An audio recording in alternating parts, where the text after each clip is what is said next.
வாழ்க வையகம் வாழ்க வையகம் வாழ்க வளமுடன். குரு வாழ்க, குருவே துணை.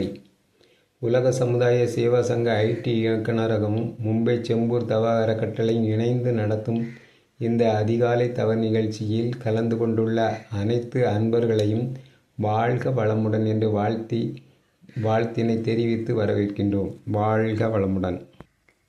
நாம் இன்று மூச்சு பயிற்சியினை பற்றி சிந்திப்போம்.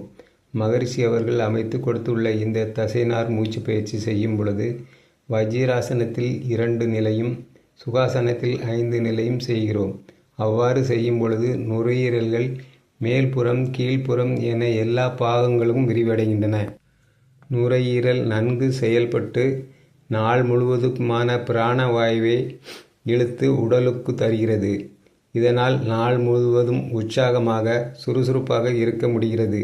முக்கியமாக இளைப்பு நோய், கீழ்வாய்வு, மறதி, சோம்பல், அடிக்கடி சளி பிடித்தல் முதலிய தொந்தரவுகள் நீங்கும். நரம்பு மண்டலம், காற்று மண்டலம், தசை மண்டலம் இவற்றில் உள்ள நோய்கள் நீங்கும். தலைவலி, உறக்கமின்மை, மூச்சிறைப்பு போன்ற சுவாச உபாதைகள் சம்பந்தப்பட்ட நோய்களும் குணமாகும். பள்ளி மாணவர்களுக்கு பாடங்களை எளிதாக கற்கும் திறன், நினைவு திறன் மேம்படுகிறது. மாணவர்களின் ஒழுக்க மேம்பாடு இயல்பாக உருவாகிறது. நாம் சுகாசனத்தில் இருந்து இந்த பயிற்சி செய்யும் பொழுது வலது கால்களின் முன்னாக இருக்க வேண்டும். வலது கால்கள் முன்புறம் வைக்கும் பொழுது நமது நாசியில் ஓடும் மூச்சியானது வலப்புறம் அதிகமாக செல்லும். இந்த மூச்சு பயிற்சி பற்றி நாம் இன்னும் சற்று ஆழமாக புரிந்து கொள்வோம். பொதுவாக மூச்சு விடுவது என்பது நாம் எல்லோரும் செய்கின்ற தானியங்கி செயல். இது உண்மையானாலும் நாம் அதை பெரிதாக கவனிப்பதில்லை. மகரிஷி அவர்கள் அமைத்து கொடுத்துள்ள மூச்சு பயிற்சியில் கும்பகம் என்று சொல்லக்கூடிய மூச்சை அடக்கி வைத்து பின்விடும் பயிற்சி கொடுக்கப்படவில்லை. அதற்கு காரணம், மூச்சை அடக்கும் பொழுது இரத்த அழுத்தம் ஏற்பட்டு பக்க விளைவுகள் ஏற்பட வாய்ப்பு உள்ளது. பொதுவாக மூச்சு இயங்கும் பொழுது நமது 2 நாசிகளிலும் ஒரே சீராக இயங்குவதில்லை. வலது நாசியில் ஒரு 1.5 மணி நேரமும் இடது நாசியில் 1.5 மணி நேரமும் மாறி மாறி செயல்படுகிறது. வலது நாசியில் மூச்சு செயல்படும் பொழுது அதை இடக்கலை, சூரிய நாடி என்றும், இடநாசியில் மூச்சு செயல்படும் பொழுது பின்கிளை, அதை சந்திர நாடி என்றும் சொல்வார்கள். வலது நாசியில் ஓடும் பொழுது உடல் சூடாகவும், இடது நாசியில் ஓடும் பொழுது அதை சமன்படுத்தி குளிர்ச்சியாகவும் ஆக்கிறது. 2 நாசியிலும் சீராக ஓடுவதற்கு சுஷ்ம நாடி என்று சித்தர்கள் கூறுவார்கள். அது நம் தியானத்தின் மூலம் சாத்தியமாகிறது. இயற்கையாக செயல்படும் இந்த மூச்சு ஓட்டத்தை நம்முடைய முயற்சியால் தேவைக்கு தக்கவாறு, தேவைப்பட்டால் வலப்புறம் உடலில் குளிர்ச்சி தேவைப்பட்டால் இடப்புறமும் மாற்றி கொள்ளும் கலையை சித்தர்கள் சரயோகம் என்று கூறுவார்கள். உடம்பில் உள்ள செரிமானத்தை சரி செய்யவும் உணர்வுகளை கையாளவும் இந்த கலையை பயன்படுத்தினார்கள். நமக்கு எந்த நாசியில் மூச்சு ஓட வேண்டுமோ அதற்கு எதிர் திசையை, அதாவது வலது நாசியில் மூச்சை மாற்ற வேண்டும் என்றால் இடதுபுறமாக படுக்க வேண்டும். இடப்புறம் மூச்சை மாற்ற வேண்டுமென்றால் வலப்புறமாக படுக்க வேண்டும். இது புவியீர்ப்பு விசையின் அடிப்படையில் செயல்படுகிறது. அதாவது ஒரு பாட்டிலில் அரை அளவு நீர் வைத்து கிடத்தி போட்டால் அதில் காலியாக இருக்கும் இடம் மேலில் வருவதைப் போல மாற்றி அமைக்கப்படுகிறது. நாம் படுத்த 5 நிமிடங்களில் வலது நாசியில் மூச்சு ஓட்டம் இருந்தால் இடது நாசியிலும், இடது நாசியில் ஓட்டம் இருந்தால் வலது நாசிக்கு மாற்ற வேண்டுமென்றால் மாற்றிக்கொள்ளலாம்.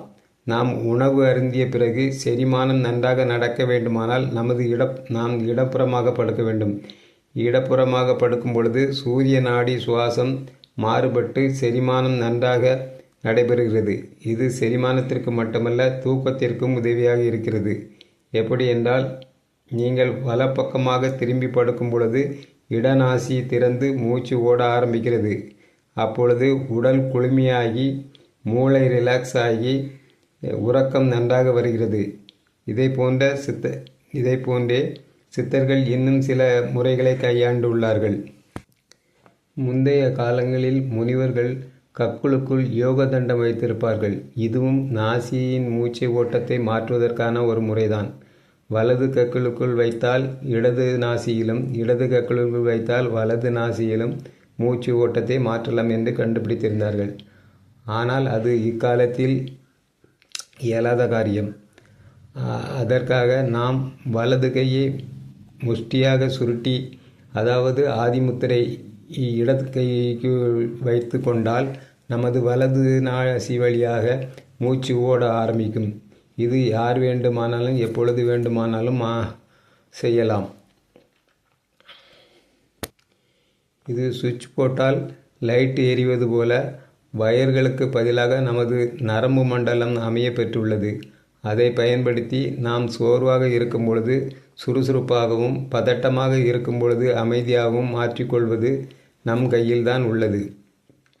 எந்த நாசியில் மூச்சு ஓடுகிறதோ அந்த நாசியை கட்டவிரலால் மூடிக்கொண்டால் அடுத்த சில நொடிகளில் அடுத்த நாசிக்கு மூச்சு ஓட ஆரம்பித்துவிடும். மூச்சை மாற்றியே ஆக வேண்டும் என்ற நிலையில் இது உதவியாக இருக்கும். ஆனால் வெறும் மனதை மட்டுமே வைத்து மூச்சை மாற்றிக்கொள்ள முடியும். அதாவது நமது 14 பாயிண்ட் அக்குப்ரெஷர் பயிற்சி செய்யும் பொழுது, ரிலாக்ஸேஷன் பயிற்சி செய்யும் பொழுதும் மனதை செயல்படுத்தி ஜீவகாந்த ஓட்டத்தை மேம்படுத்தி பிராண சக்தியின் உயிர் சக்தி உடலுக்கு இயக்க சக்தியை அதிகப்படுத்தி உடலை ஆரோக்கியமாக வைத்து கொள்ளலாம். நமக்கு மகரிஷி அவர்கள் எளிய முறை உடற்பயிற்சியில் எல்லா வகையான மூச்சு பயிற்சிகளும் நமக்கு வழங்கியுள்ளார்கள் என்பதற்காக இந்த விளக்கத்தை நாம் எடுத்துக்கொள்ளலாம். ஒரு மனிதனோட வாழ்நாளை தீர்மானிப்பது அவனது சுவாசம்தான். இதனுடைய சிறப்பு தெரியாமல் நாம் இந்த மூச்சை சீக்கிரமாக அழித்து விடுகிறோம். சுவாசத்தை சீர்படுத்தி கொண்டால் நோயில்லாமலும் நீண்ட நாள் உயிர் வாழ்வதும் சாத்தியமாகிறது. திருமூலர் சுவாசத்தை பற்றிய கணக்குகள் கூறியுள்ளார்கள். மண்மனம் எங்குண்டோ வாய்வும் அங்குண்டு, மண்மனம் எங்கில்லை வாய்வும் அங்கில்லை, மண்மதத்திற்குள்ளே மகிழ்ந்திருப்பார்க்கு மண்மதத்துள்ளே மனோலயமாமே. மனம் இருக்கும் இடத்தில் பிராணவாயு இருக்கும், மனம் இல்லாத இடத்தில் பிராணவாயு இருக்காது. மனதை அடக்கி இறைநிலையோடு லயித்து இருப்பவர்களுக்கு மனோலயம் சமாதி உண்டாகும் என்று பொருள். பொதுவாக மூச்சின் செயல்பாடு ஒரு நிமிடத்திற்கு 15 மூச்சு என்ற அளவை விட குறைவாக இருந்தால் மனமும் உடலும் சீராக இருக்கும், ஆயுளும் நீடிக்கும். நமக்கு மகரிஷி அவர்கள் கொடுத்துள்ள உடற்பயிற்சி, தியான பயிற்சி, காயகல்ப பயிற்சி அனைத்தையும் முறையாக செய்தாலே நிச்சயமாக ஆரோக்கியமாக நீண்டு வாழலாம். ஆனால் இந்த மூச்சு பயிற்சிகள் பழக்கத்தினால் மட்டுமே ஞானம் உண்டாகிவிடாது என்பதை மகரிஷி அவர்கள் கூறுகிறார்கள். மகரிஷி அவர்களின் கவிதை மூலமே நாம் இதை காணலாம். இடக்கலையும் பின்களையும் மாற்றி மாற்றி இழுத்தழுத்தி விட்டதினால் என்ன கண்டீர், விட்ட கலையே ஆச்சு, இந்தவித பழக்கம் வீணாச்சு காலமும், உன் உடலின் நன்மை அடக்க நிலை அறிவுக்கு அறிவே ஆகும், அதற்கு இடம் உனது இரு புருவ மையம், தொடக்குருவால் அவ்விடத்தை தோன்றும் காட்சி சுய அறிவால் உனை அறியும் சாவியாகும் என்று தவத்தின் மூலமாகவே ஞானம் அடையலாம் என்பதை தெளிவுபடுத்துகிறார்கள். தவமும் வேண்டும், தற்சோதனையும் வேண்டும். வாழ்க வளமுடன். மகரிஷியை பற்றிய வாழ்த்து பாடல் கூறிக்கொண்டு இந்த சிந்தனையை நிறைவு செய்கிறேன்.